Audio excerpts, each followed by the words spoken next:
Assalamualaikum warahmatullahi wabarakatuh. Sahabatku, bayangkan sejenak, satu butir nasi yang kini tergeletak di piringmu, pernah menjadi benih kecil yang menembus bumi, disirami air hujan yang turun dari langit, disinari matahari yang membakar sejuta mil jauhnya. Dan kini dengan sederhana ia ada di hadapanmu. Tapi tahukah kamu bahwa perjalanan sebutir nasi itu adalah kisah tentang kehidupan, waktu, dan rahmat Allah? Sains menyebutnya rantai makanan. Al-Quran menyebutnya rezeki yang ditetapkan. Dan di antara keduanya, tersembunyi kisah panjang tentang bagaimana Allah menulis kehidupan di atas setiap jengkal tanah, setiap tetes air, setiap hembusan angin. Coba pikirkan, berapa banyak tangan yang terlibat hanya untuk sepotong roti, petani yang menanam, hujan yang turun, matahari yang menyinari, tanah yang subur, bahkan mikroorganisme kecil yang menjaga keseimbangan akar. Semua bekerja tanpa perintah manusia, karena mereka tunduk kepada perintah Allah. Setiap pagi, miliaran makhluk bangun dengan tujuan yang sama, mencari rezeki. Burung terbang tanpa tahu di mana ia akan makan, manusia bekerja berharap hasil yang baik, dan tumbuhan menegakkan daunnya menantikan cahaya matahari. Namun semua gerak itu, kata Al-Quran, bukan hasil kebetulan, tapi bagian dari ketetapan yang sempurna. Dan tidak ada suatu makhluk melata pun di bumi melainkan Allah lah yang memberi rezekinya. Quran Surah Hud ayat 6. Kalimat ini sederhana tapi dalam, menjelaskan bahwa tidak ada satu napas pun, tidak ada satu suap makanan pun, kecuali datang dengan izin Allah. Maka pertanyaannya bukan lagi apakah kita punya rezeki, melainkan apakah kita menyadari dari mana rezeki itu datang. Di dunia modern, manusia begitu sibuk menciptakan sistem pangan, memproduksi makanan dalam skala industri, mengatur rantai pasokan global, namun sering lupa bahwa di balik semua kecanggihan itu, ada satu kekuatan yang tidak bisa digantikan mesin manapun, kehendak Allah yang menumbuhkan kehidupan. Setiap kali kita makan, kita sebenarnya sedang membaca ayat-ayat Allah yang bisa disentuh, dikecap, dan dicerna. Rezeki bukan hanya tentang apa yang kita dapatkan, tetapi tentang kesadaran bahwa semuanya adalah tanda kasih-Nya. Saudaraku, rezeki bukan sekadar urusan dapur atau ekonomi, ia adalah ayat Allah yang hidup. Al-Quran tidak hanya menyebut tentang rezeki dalam konteks materi, tetapi juga sebagai bukti kuasa dan kasih sayang Allah kepada seluruh makhluk. Dalam surah Abasa ayat 24-32, Allah berfirman, فَلْيَنْظُرِ الْإِنسَانُ إِلَى طَعَامِهِ أَنَّا صَبَبْنَا الْمَاءَ صَبًّا ثُمَّ شَقَقْنَا الْأَرْضَ شَقًّا فَأَنْبَتْنَا فِيهَا حَبًّا وَعِنَبًا وَقَضْبًا وَزَيْتُونًا وَنَخْلًا وَحَدَائِقَ غُلْبًا وَفَاكِهَةً وَأَبًّا مَتَاعًا لَكُمْ وَلِأَنْعَامِكُمْ. Maka hendaklah manusia memperhatikan makanannya. Sesungguhnya kami telah benar-benar mencurahkan air dari langit, kemudian kami belah bumi dengan sebaik-baiknya. Lalu kami tumbuhkan di dalamnya biji-bijian, anggur dan sayur mayur, zaitun dan kurma, kebun-kebun yang rimbun, buah-buahan serta rerumputan. Semua itu untuk kesenanganmu dan untuk hewan-hewanmu. Subhanallah. Ayat ini seperti tayangan dokumenter yang ditulis oleh Sang Pencipta sendiri. Langit, hujan, tanah, benih, dan hasil bumi. Semuanya adalah rantai sebab akibat yang Allah atur dengan keseimbangan sempurna.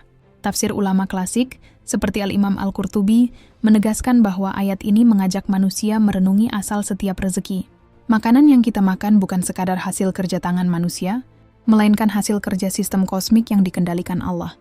Air hujan dari langit, reaksi kimia di tanah, proses fotosintesis, dan siklus kehidupan tumbuhan. Semuanya tunduk kepada perintah kun fayakun.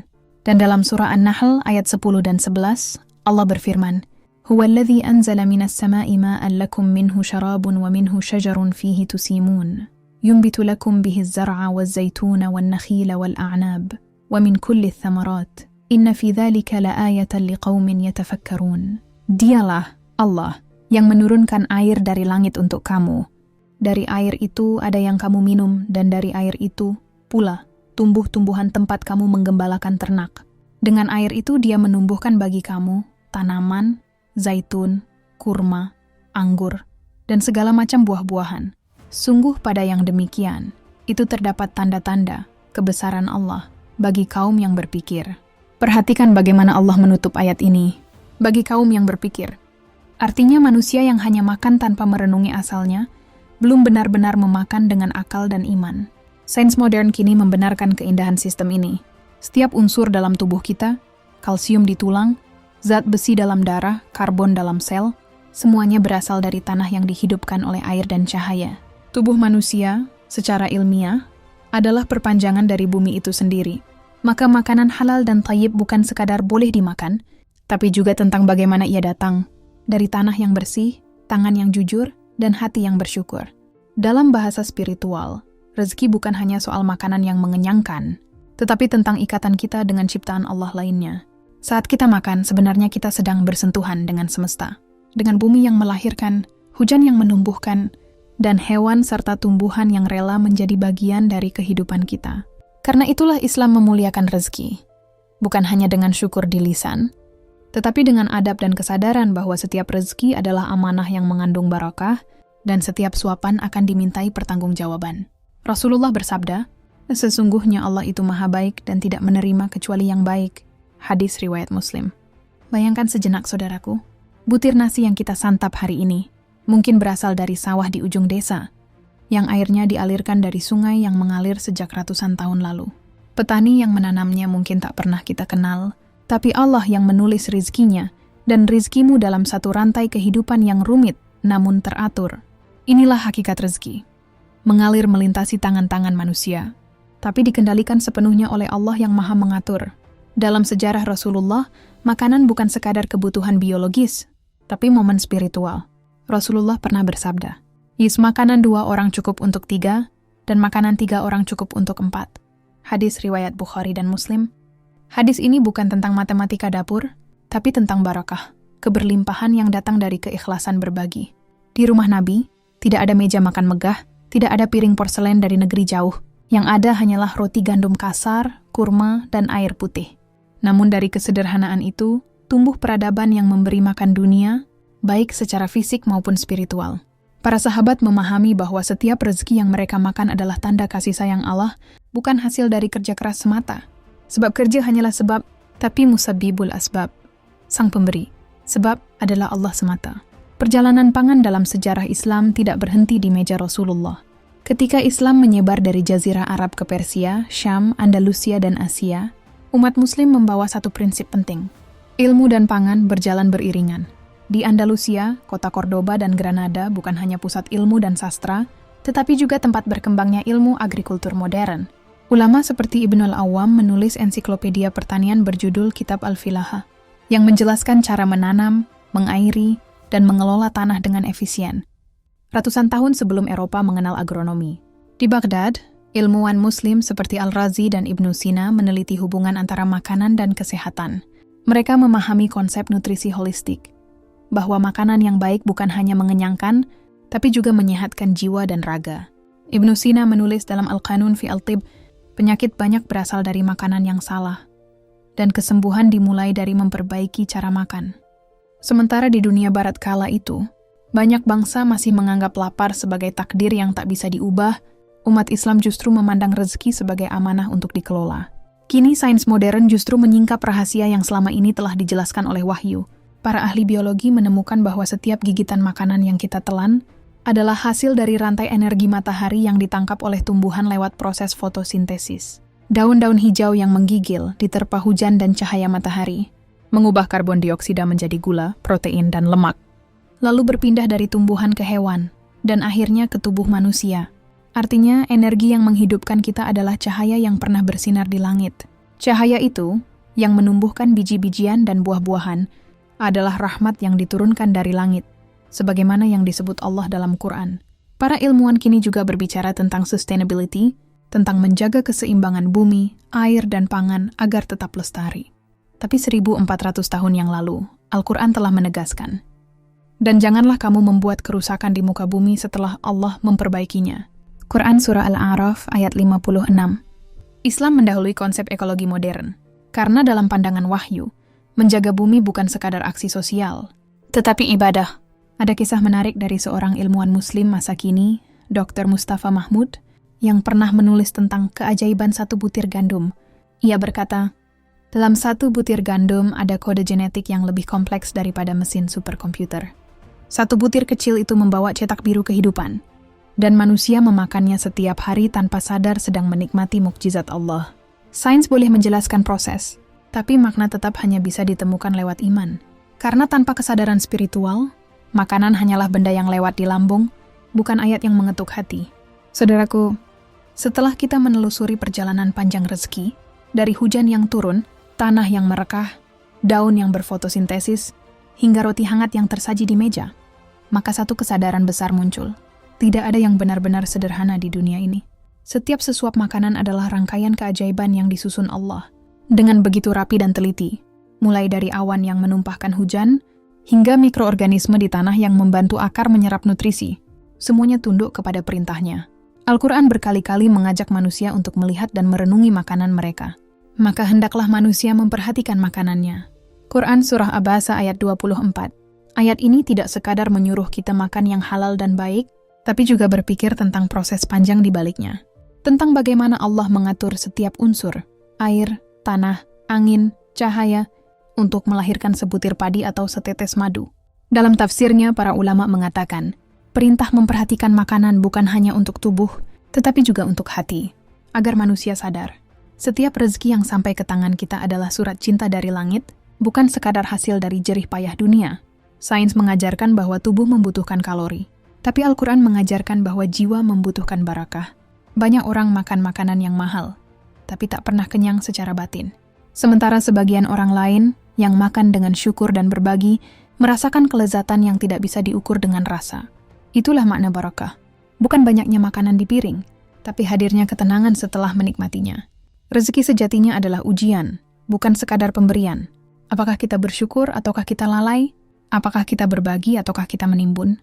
Dalam setiap butir nasi yang kita kunyah, ada hak petani yang bekerja, ada hak fakir yang menunggu, dan ada amanah Allah yang harus kita jaga. Dari sisi sains, bumi kini menghadapi krisis. Tanah yang rusak, air yang tercemar, iklim yang berubah. Tapi dari sisi wahyu, ini bukan sekadar krisis ekologi, melainkan krisis spiritual. Allah berfirman, telah tampak kerusakan di darat dan di laut karena perbuatan tangan manusia, agar Allah merasakan kepada mereka sebagian dari akibat perbuatan mereka, supaya mereka kembali ke jalan yang benar. Quran Surah Ar-Rum ayat 41. Ketika manusia serakah, rezeki pun menjadi sempit. Ketika manusia zalim terhadap bumi, tanah menjadi tandus. Dan ketika manusia berhenti bersyukur, barakah diangkat dari kehidupan. Artinya menjaga alam bukan sekadar aksi hijau, tetapi bentuk ibadah sosial, karena di balik pohon yang tumbuh dan sungai yang mengalir, ada keberlanjutan rezeki untuk generasi mendatang. Hikmah terakhir, mungkin yang paling halus namun paling dalam, adalah menjadikan setiap makan sebagai zikir. Ketika tangan mengambil makanan, ingatlah bahwa itu bukan hasil tanganmu, tapi anugerah dari Yang Maha menghidupkan. Ketika lidah menikmati rasa, ucapkan Alhamdulillah, karena rasa itu sendiri adalah nikmat yang tak ternilai. Dan ketika makanan turun ke perut, sadarlah bahwa Allah sedang mengubah bahan mati dari bumi menjadi energi kehidupan di tubuhmu. Bukankah itu mukjizat? Bukankah itu ayat yang hidup?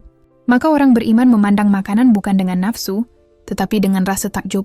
Sebab setiap rezeki yang masuk ke tubuhnya adalah bagian dari hubungan suci antara langit dan bumi, antara rahmat Allah dan kehidupan manusia.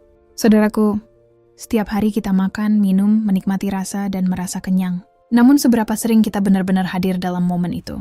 Berapa kali kita berhenti sejenak, menatap makanan di depan kita dan berkata dalam hati, ini bukan sekadar nasi, ini adalah perjalanan panjang kasih Allah kepadaku.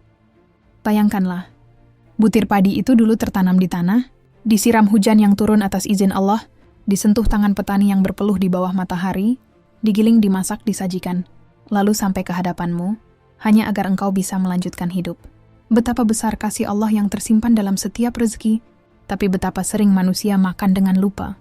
Tanpa syukur, tanpa tadabbur, tanpa rasa cukup. Al-Quran berulang kali mengingatkan, dan tidak ada suatu makhluk melata pun di bumi melainkan Allah lah yang memberi rezekinya. Quran Surah Hud ayat 6. Ayat ini adalah jaminan yang menenangkan hati siapapun yang beriman, bahwa rezeki kita tidak pernah hilang, hanya menunggu waktu yang Allah tentukan untuk sampai. Karena sumbernya bukan manusia, bukan dunia, tetapi Rabb yang mengatur segala urusan langit dan bumi. Namun di balik jaminan itu, ada juga tanggung jawab besar, bahwa rezeki yang kita terima bukan hanya untuk dinikmati, tetapi untuk dibagi, disyukuri, dan dijaga agar tetap membawa berkah. Maka barang siapa bersyukur, Allah janji akan menambah nikmatnya, dan barang siapa kufur, akan kehilangan makna dari nikmat itu sendiri. Hari ini, ketika kita duduk di depan meja makan, mari kita ubah cara pandang kita terhadap rezeki. Lihatlah bukan hanya bentuknya, tapi pesannya. Setiap biji gandum, setiap tetes air, setiap aroma masakan, semuanya adalah seruan lembut dari langit. Lihatlah, aku masih memberi. Aku masih mencintaimu. Maka makanlah dengan kesadaran, minumlah dengan rasa syukur, dan hidupkanlah setiap hari dengan ingatan kepadanya.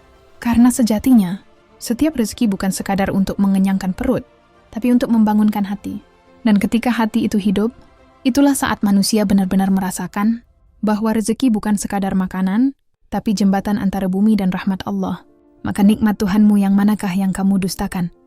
Quran Surah Ar-Rahman ayat 13. Wallahu a'lam bisyawab. Alhamdulillah sahabat, semoga video ini menambah iman dan ilmu kita. Jangan lupa like, share, dan subscribe agar semakin banyak yang mendapat manfaat. Terima kasih sudah menonton. Wassalamualaikum warahmatullahi wabarakatuh.